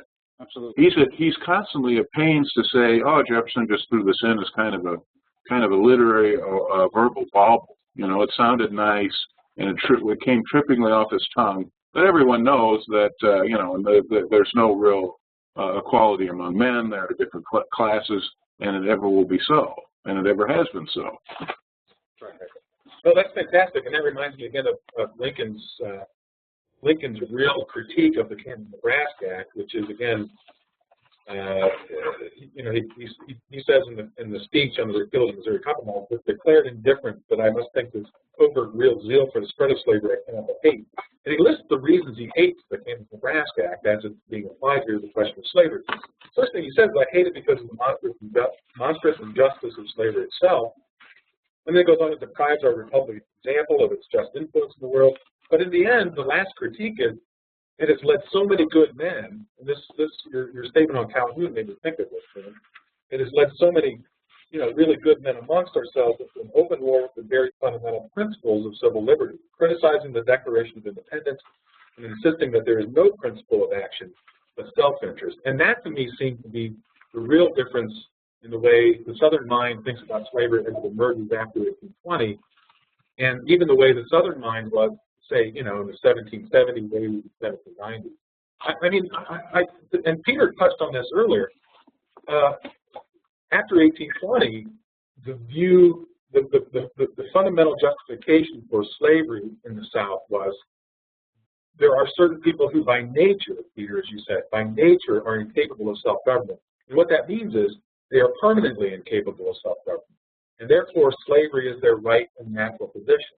That argument, to my knowledge, was never made by any certainly prominent American, somebody we would consider a founder, at the time of, between 1776 and the 1790s. The closest you have to something like that is in sort of Jefferson's musings in Notes on the State of Virginia. He played with this idea a little bit, questioning. He's saying, look, there are some people who are suggesting that Africans are incapable or inferior by nature. And he plays with this a little bit, but then in the end he says, I can see their point, but I don't have necessarily enough evidence to come to that conclusion, so we have to be suspicious of this. And then later he writes, I played with that, I thought about that earlier, but he's come clearly by the 1790s, he has come to the clear conviction that that man means man, human being means human being. If a human being is a human being, those principles in the Declaration clearly apply to all. And he had come to that conclusion earlier than I was giving him credit for. But look, it reminds me of, what this makes me think of is, have you ever read Madison's notes at the convention? I know you're familiar with these. The arguments at the convention in favor of slavery were never made on the basis of actual inferiority. The only argument in favor of slavery, of course, came from, not from Virginia, interestingly enough, right? So Dan mentioned these compromises on slavery earlier. The arguments in favor of those compromises never came from Virginia, and not that much from North Carolina. They came from South Carolina and Georgia. And the main argument was not that there's some permanent inferiority of Africans, but that, again, there's the necessity argument and there's the tradition argument. We need it, we've always had it, and therefore that was Rutledge's argument at the convention. That's a long way from what you get in the 1830s, where they're saying, not only do we need it, it's good, and it's natural, and this is the way God and nature want it. That's right. So, huge developments, I think. Well, absolutely. I mean, I think that's it's, and this is a sign. I mean, we're on the path in this discussion today. We're on the path to civil war, and one aspect of it is this kind of what you've just referred to, Chris. And that's the hardening of the positions of both sides that occurs in the 30s, 1830s, 1840s, and 1850s, where you see Southerners making an increasingly extreme pro-slavery argument that slavery is a positive good, that in fact it's scientifically proven. I had these quack scientific notions. It's scientifically proven that blacks are inferior to whites. I mean, Alexander Stephens refers to this in the Cornerstone speech in March of 1861. Well, we're the first government, referring to the Confederate government, we're the first government founded on the scientific, he says scientific, the scientific principle of black inferiority. We know now, because science has told us, that blacks are inferior to whites, and therefore we're acknowledging, in other words, we're the real progressives. We've embraced all these scientific notions. I mean, that's a very extreme argument, and the point is, that's the path of the antebellum period. That's the path to war. And at the same time that that's developing in the South, you see the North embracing the conception of the slave power. That there's this, this kind of Southern dominance of the national government that they've had before, and that although it's waning, they're trying to, persist in maintaining. And at the same time, I think in the North, the moral argument that the abolitionists were making begins to eventually get some cachet in the Northern popular imagination, especially after Harriet Beecher Stowe's novel. So the point is, you see the two sides solidifying in kind of hard positions that aren't reconcilable, especially with the honor roll. Yeah, I mean, that's very good, very clear. And if I could just add a point to it, maybe that's useful, is the modern scientific argument that Alexander Stevens refers to is, of course, all these theories floating around having to do with evolution and so on, see. But we have not come to Darwinian theory. Lincoln's point in Peoria and ever after, and before for that matter, is the only question here on the question of self-government and popular sovereignty and so forth, to use Steve Douglas's formulation, is whether the Negro is a man or not. If the Negro is a man, then he has a right to self-government because he, as you put it earlier, he's not a hog, so he can't be treated like a hog, etc. That he may not be as intelligent as I am or Tom Jefferson has got nothing to do with it, you see. Because if he's a man, he has a natural right to self-government and to protect those rights that are his by sheer existence and so forth and so on. And I think that's a wonderful formulation, and you know, you find that in Peoria. And he also, by the way, at the same time, one should say, both for the sake of proper sentiment as well as judgment, Lincoln makes perfectly clear that the self-interest, which is the basis of tyranny, we would all participate in exactly the same way as the Southerners do now if we were in their shoes, which is quite a remarkable thing to say. And you can see why. Go ahead, sorry. No, it's just, sorry, Peter, I didn't mean to cut you off. That's a huge fact. I mean, Lincoln, you know, it's not that he doesn't agree with the justice of slavery. He doesn't agree with their arguments, but he understands where they're coming from. That's right. Which makes it all the more ironic when I think about, you know, the origins of the Civil War and the views of Southerners that this guy's going to, you know, just roll over them like a juggernaut, you know, a tyrant of sorts. If there's any Northerner who was anti-slavery and yet, you know, not inclined to take drastic measures with regard to, you know, these traditions that the Southerners had grown up with, it was Lincoln. They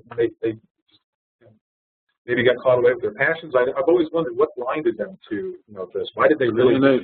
They Southerners could not differentiate between Garrison, John Brown, and Lincoln.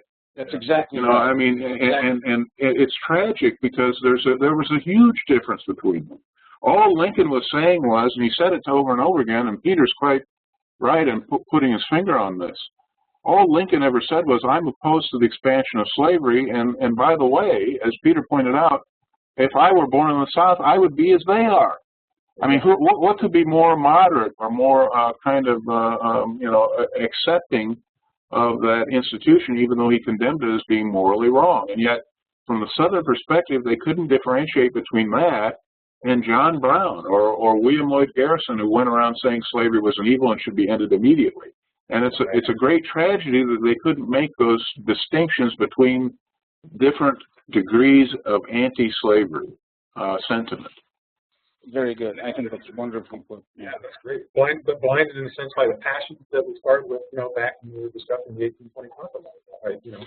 Yeah, and I think the events of the 1850s tended to make them blind to that as well. I mean, the Brown raid in '59, I think, was in some respects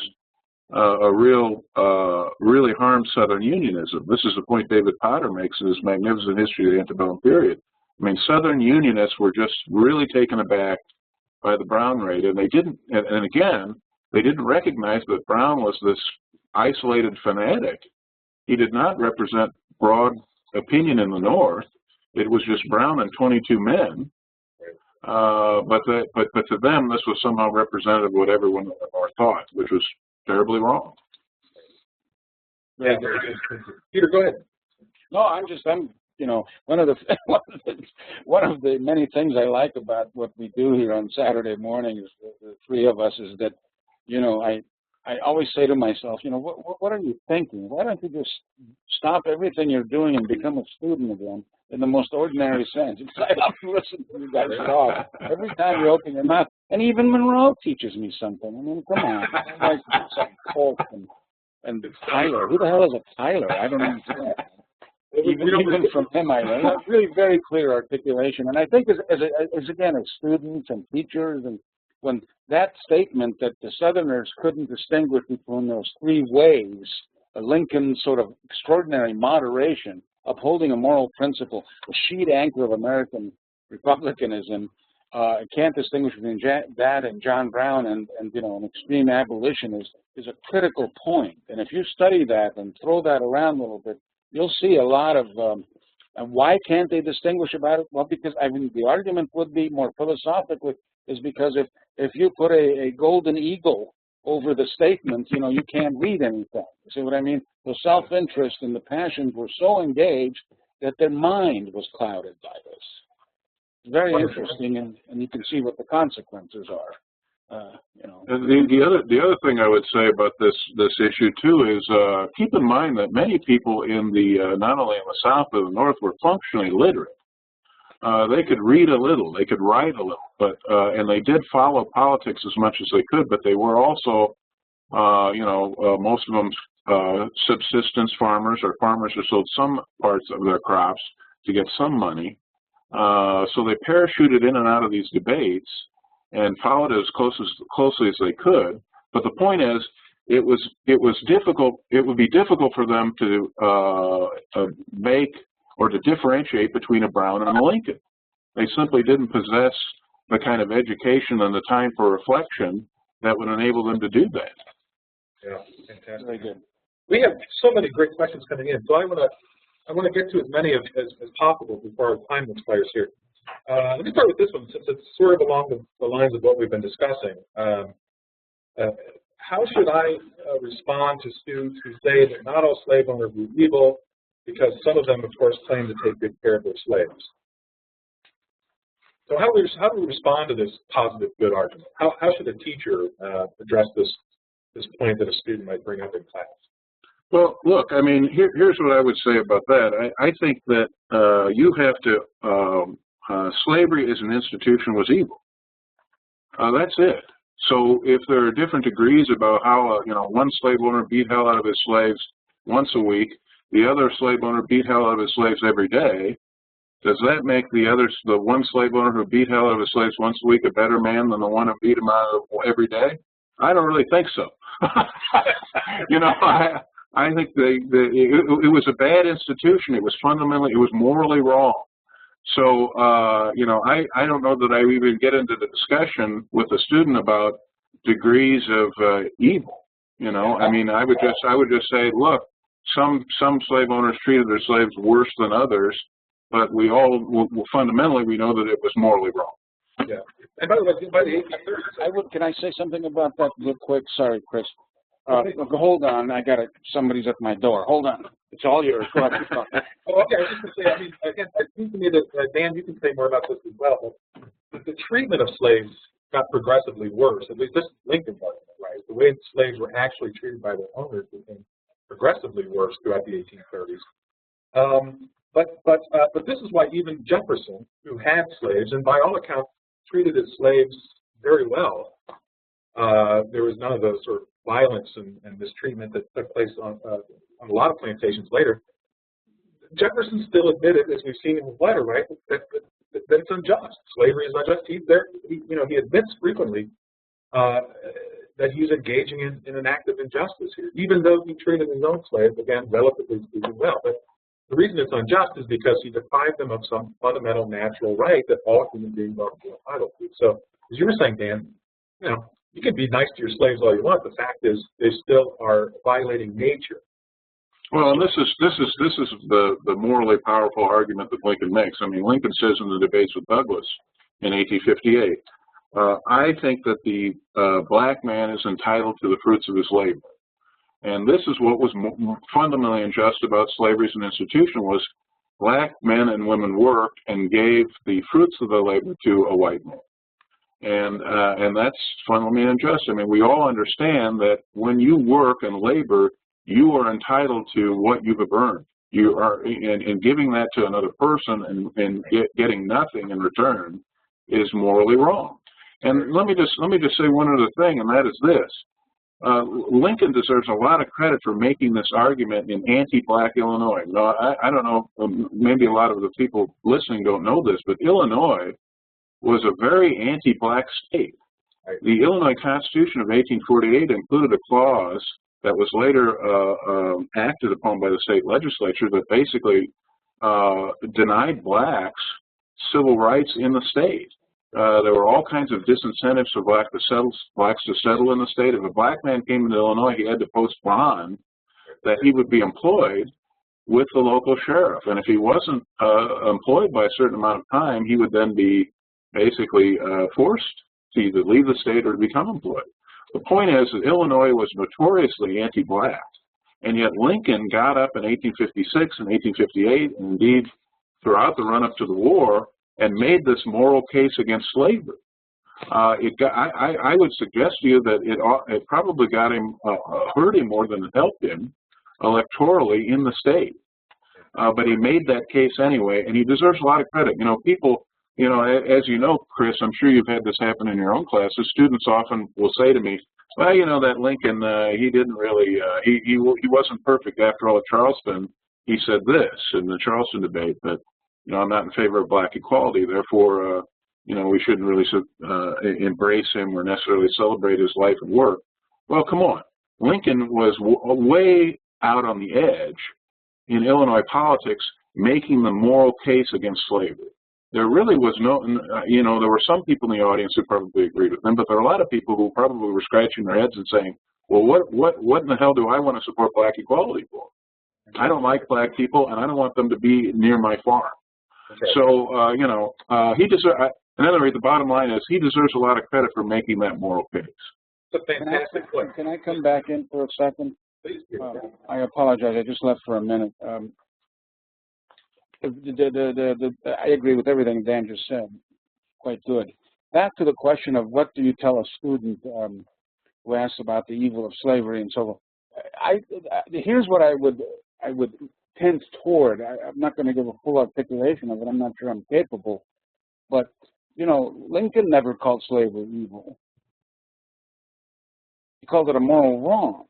There's a difference between the word evil and the word moral. Not that one is less important than the other.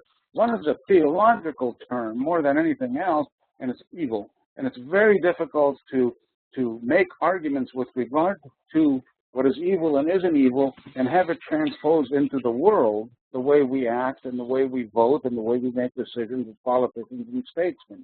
So, look, Lincoln said, if slavery is not wrong, nothing is wrong. Right. You see what I mean? There's a certain self-evidence, an axiomatic self-evidence, or at least a proposition towards that kind of political formulation. So when he says in the Peoria speech, if I may just quote 4 lines, slavery is founded in the selfishness of man's nature. Opposition to it is his love of justice. These principles are an eternal antagonism, and when brought into collision so fiercely as slavery extension brings them now, shocks and throes and convulsions must ceaselessly follow. Repeal the Missouri Compromise. Repeal all compromises. Repeal the Declaration of Independence. Repeal all past history. You still cannot repeal human nature. So the question of the rightness or wrongness of it is embedded in the idea of human nature. And the problem with evil is you know, it adds an element onto it, including, as you implied earlier, Monroe, a kind of having to do with eternal life or not, and so forth. But I think you don't want to add to this conversation, because that seems to be, there's an inability to compromise on that altogether. There's a difference between politics and morality. There's always a difference between politics and morality. If you don't think there's a difference between politics and morality, then you become something like an abolitionist, and you say, we're going to abolish slavery regardless of anything, including the Constitution, you know. No, that's a wonderful point, and Peter's so right. And Lincoln was above all a politician, and as he suggests, his language on slavery is purposely moderate because he's looking to come to some kind of a non-bloody solution to this issue. You know, he's striving for some kind of ground where they can compromise. The other thing I would say, go ahead.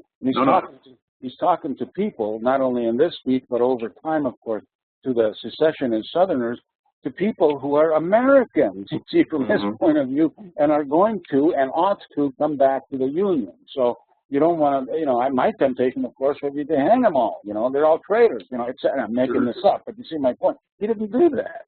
Yeah. No, that's quite right. Yeah. See, further manifestation of this thing, Peter, you're talking about, people can look at his speech on the temperance, right? Remember the temperance thing? It's amazing. Sure. He treats the temperance thing exactly the same way as he did abolition. That's right. They have good intentions, but in a way they are totally unforgiving in their view that this is an evil and all evil must be eradicated. And it leads them to a kind of, I don't want to say it's insensitivity, but it is a kind of fanaticism, even from Lincoln's perspective, because no politics. That's a great point. I mean, Lincoln's argument is if you have someone who's doing something that is harmful to them, you need to use moral suasion to change that behavior. If they're an alcoholic, you don't call them evil and throw them out of the house.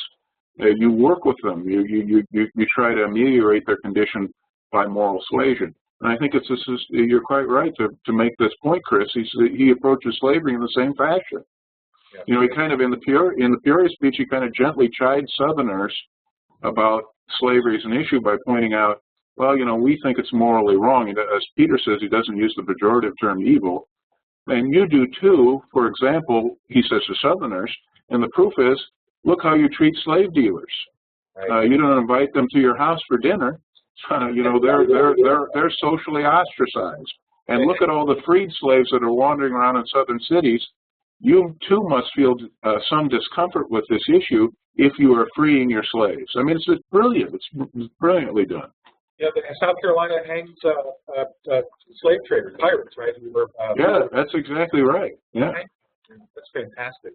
On this note, though, I have a couple of really good questions left, and we're coming to the close of our time. So, following along this vein, I think, Dan, this actually is tailor-made for you. In fact, you could probably bring Tyler up if you want, or Hulk, or whoever. You know, this question. I always look for opportunities to do that.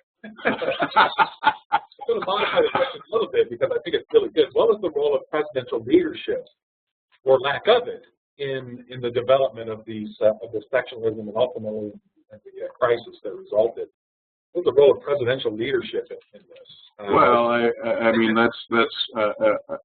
we can. I do this a lot in our courses at Ashland for the Ashbrook Center. I mean, the presidential leadership was sorely lacking in the antebellum period. There are lots of examples of presidents who contributed to the sectional divide. You know, Polk's obstinacy on the Mexican cession.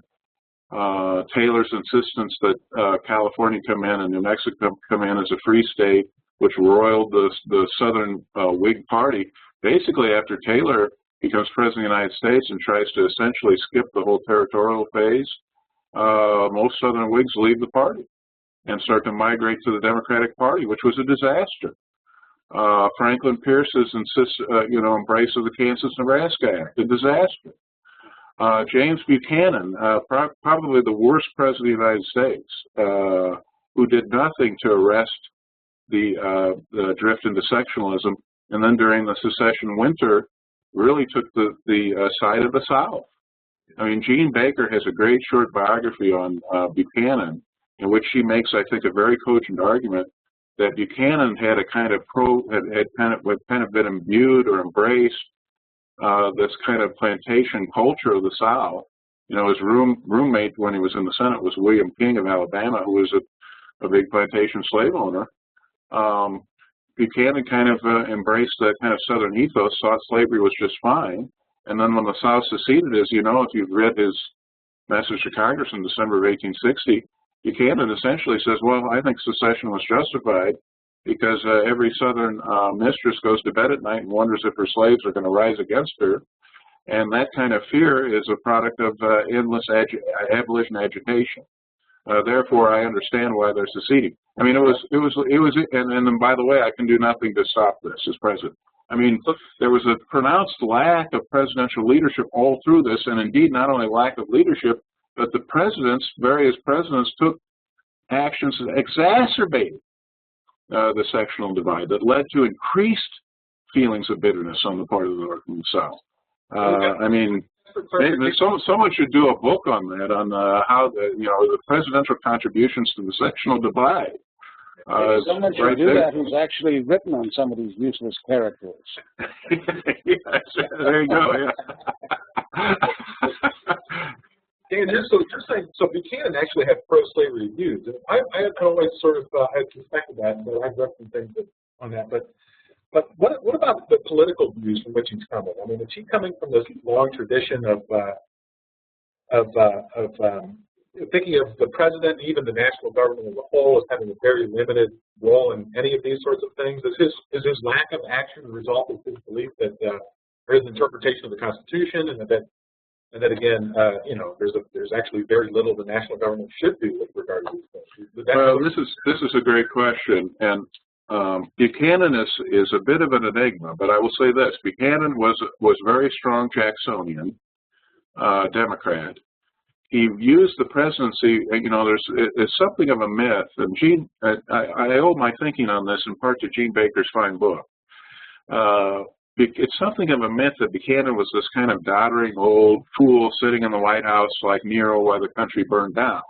In fact, Buchanan, who'd been Secretary of State under Polk, remember, and had been minister to Great Britain during the Pierce administration, Buchanan saw himself as a foreign policy president and wanted to aggressively use executive power to expand the national domain, and he thought that this would somehow adjudicate the slave or the sectional dispute, maybe by creating more slave states that would offset what he saw as the growing northern dominance in, say, the House of Representatives, which was a product of immigration.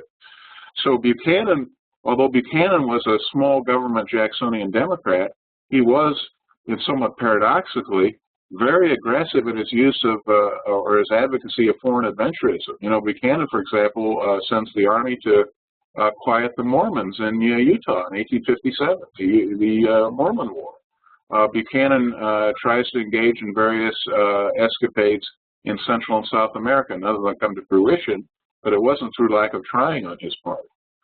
So Buchanan was not, I think somewhat paradoxically, was not necessarily someone who was resistant to using executive power in a kind of aggressive way if it suited his purposes, which is why when he did nothing in December of '60 to arrest the secession movement, that suggests that he did that in part because he was somewhat sympathetic to the Southern argument that they had to do this to protect their way of life from the aggression of the abolition movement. He certainly had used his executive powers aggressively before.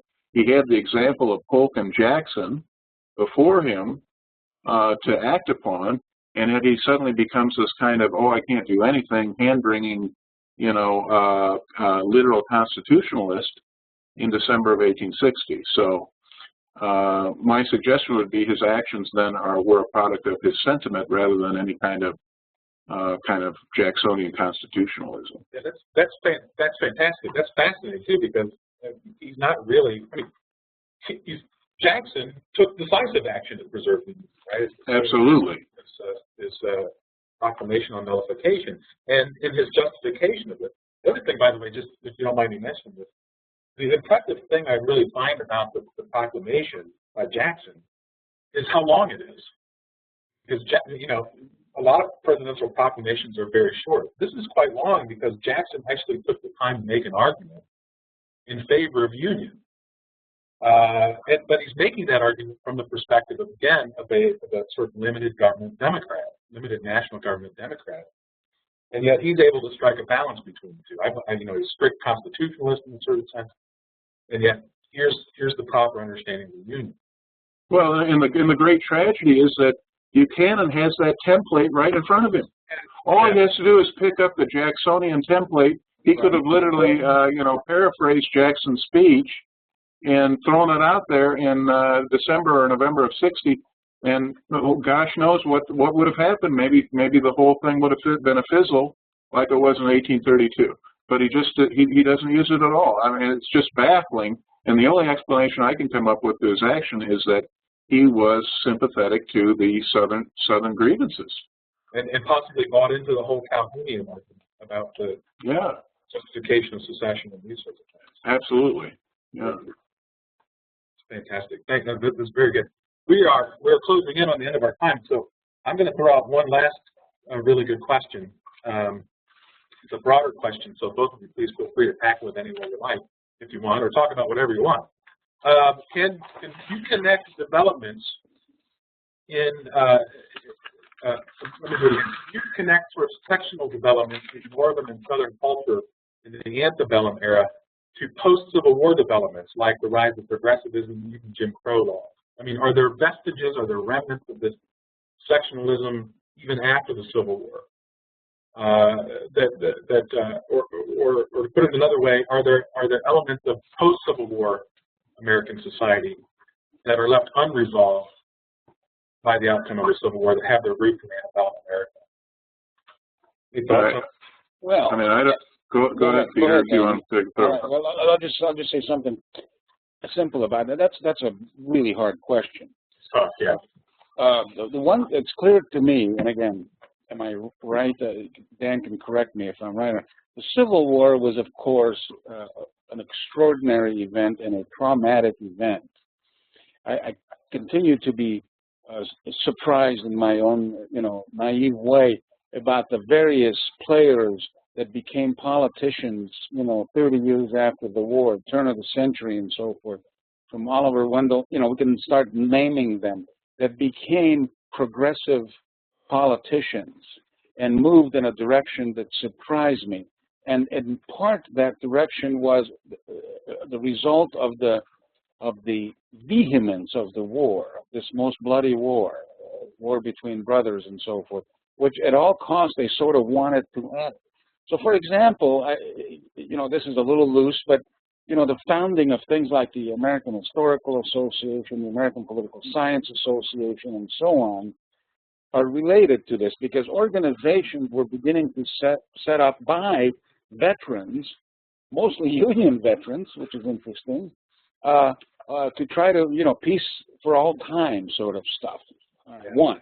And then the second thing that's related to that is, of course, that partly because of the Civil War and the seeming inaction or inability of Americans to rise to a certain standard, Americans of a certain class, like Woodrow Wilson, then started looking abroad and especially to the Germans for guidance on these political and moral matters. So, Bismarck was organizing what you and I today call Germany in the 1870s. He was setting up a bureaucratic, centralized welfare state that was really very impressive.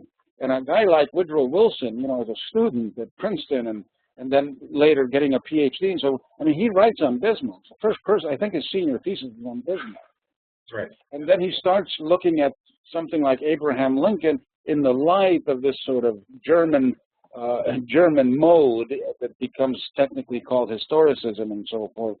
And so the progressive movement is really, ironically, I don't know how to explain it, is born in the Civil War.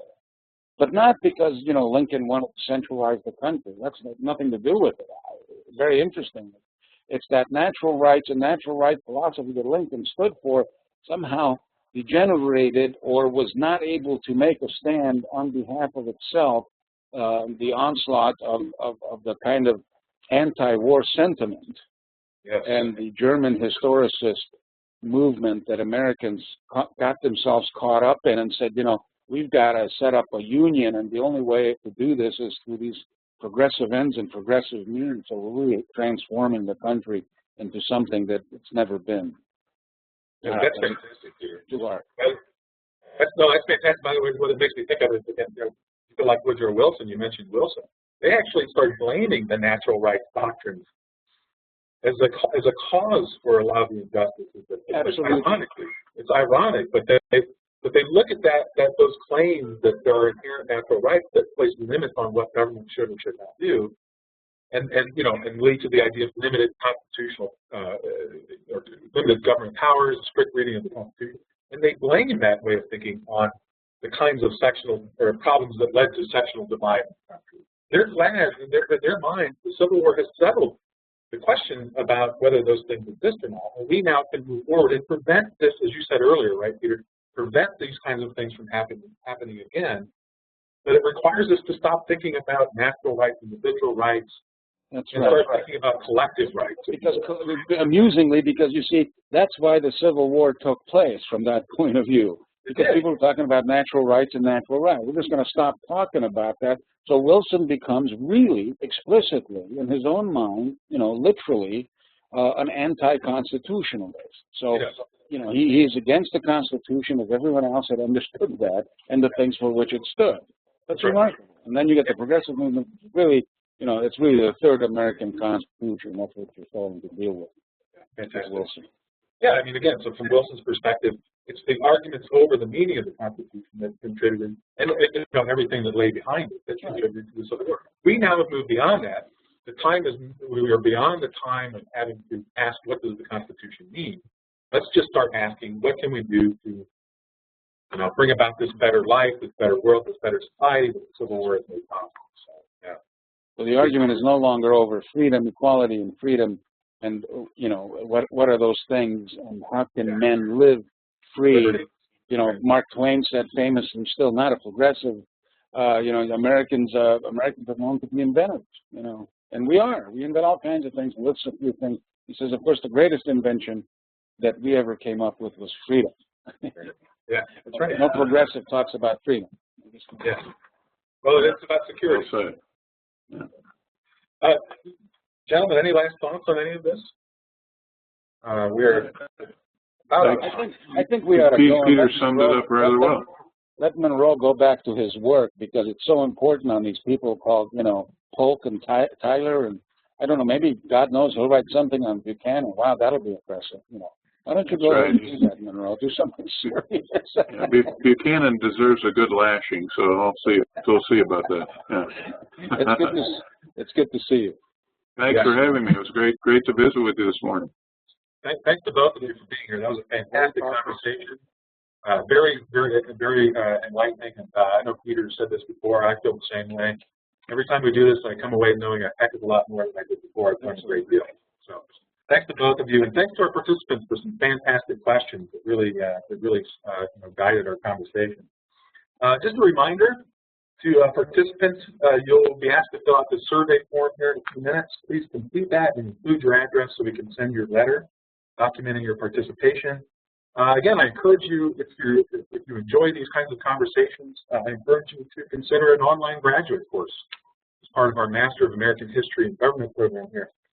A lot of times the conversations are just like what you've seen here among us in the online courses. You can find out more about those courses by looking at our offerings listed at teachingamericanhistory.org. Our next Saturday webinar is going to be February 22nd, same time, 10 o'clock Eastern. And the theme will be slavery in the Civil War, so we'll be picking right up where we left off today.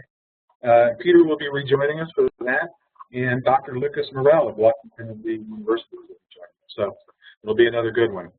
Again, gentlemen, thanks very much.